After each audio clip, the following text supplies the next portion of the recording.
ஆண்டவராகிய இயேசு கிறிஸ்துவின் நாமத்தினாலே இந்த நல்ல ஜெப வேளைக்கு உங்களை அன்போடு நான் வாழ்த்தி வரவிருக்கிறேன். இந்த ஜெப வேளையானது உங்களுக்கு மிகவும் பிரயோஜனமாக ஆசீர்வாதமாக இருக்கும் என்று சொல்லி நான் விசுவாசிக்கிறேன். இந்த ஜெப வேளையை உங்களுடைய உறவுகளுக்கும் நண்பர்களுக்கும் அறிமுகப்படுத்துங்கள். ஆண்டவர் நிச்சயமாக அவர்களுடைய வாழ்க்கையிலும் நீங்கள் பெற்ற நன்மைகள் அவர்களும் பெற நீங்கள் உதவி செய்யுங்க. இந்த வேளையில் கர்த்தர் உங்களோடு கூட ஒரு வார்த்தையை சொல்லி உங்களுக்காக ஜெபிக்கும்படியாக ஆண்டவர் ஸ்தோத்திரம் இந்த தருணத்தை தந்திருக்கிறார். நீங்கள் என்னோடு கூட இணைந்து ஜெபியுங்க. கர்த்தர் பெரிய காரியங்களை செய்வார்.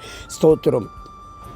தேவரீர், நீர் என்னோடு கூட இருக்கிறீர், உம்முடைய கோலும் தடியும் என்னை தேற்றும் என்று சொல்லி சங்கீதம் 23:3-4 ஆண்டவர் சொல்லுகிறார். அவருடைய கோலும் தடியும் நிச்சயமாக உங்களை தேற்றும். தேவனாகிய கர்த்தர் உங்களோடு கூட இருக்கிறார். நீங்கள் தவித்து கொண்டிருக்கிற வேளையில் ஆறுதலற்ற சூழலிலெல்லாம் ஆண்டவர் உங்களை தேற்றி ஆறுதல் படுத்துகிற தேவன். என்னோடு கூட இணைந்து ஜெபியுங்கள். தேவன் பெரிய காரியங்களை செய்வார். கிருபையும் இரக்கமும் நிறைந்த பரிசுத்தமுள்ள பரலோக பிதாவே, எந்த நல்ல வேலைக்காக உமக்கு ஸ்தோத்திரம். தேவரீர் என்னோடு கூட இருக்கிறீர், உம்முடைய கோலும் தடியும் என்னை தேற்றும் என்று சங்கீதம் ஆண்டவரே தாவீது 23 சங்கீதத்தில் சொல்லுவது போல ஆண்டவரே, உங்கள் பிள்ளைகள் அநேக காரியங்களில் துக்கத்தோடு இருக்கிறாங்கப்பா, வேதனையோடு இருக்கிறாங்க. ஆண்டவரே, அநேக நேரங்களில் ஆண்டவரே தனிமையில் உட்கார்ந்து கண்ணீர் வடித்து கொண்டிருக்கிறாங்கப்பா. ஆண்டவரே, அவங்க எழுந்திருக்கிற பொழுதும் கவலையோடு எழுந்திருக்கிறாங்க.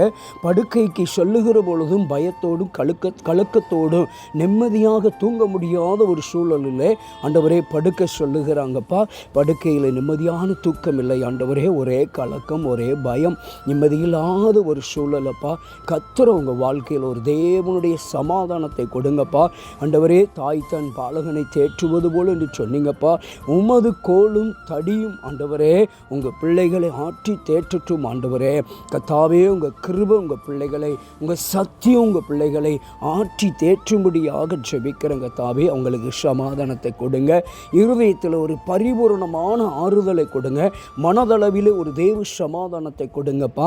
கர்த்தாவே, அடிக்கடி வந்து போகிறது மன உளைச்சல்கள் உங்கள் பிள்ளைகளை விட்டு நீங்கி ஒரு ஆண்டவரே ஆற்றக்கூடிய உங்களுடைய அன்பு கரம் பிள்ளைகளோடு இருக்கட்டும். ஆறுதலின் தேறுதலையும் கொடுத்து அவர்களுக்கு பரிபூர்ண சமாதானத்தை கொடுங்க. ஆண்டவரே கர்த்தாவே, உங்கள் பிள்ளைகளுடைய எல்லா விதமான இருதய படபடைப்பையும் பயத்தையும் கலக்கத்தையும் நீக்கி போடுங்கப்பா. தேவ சமாதானம் உண்டாகட்டும்.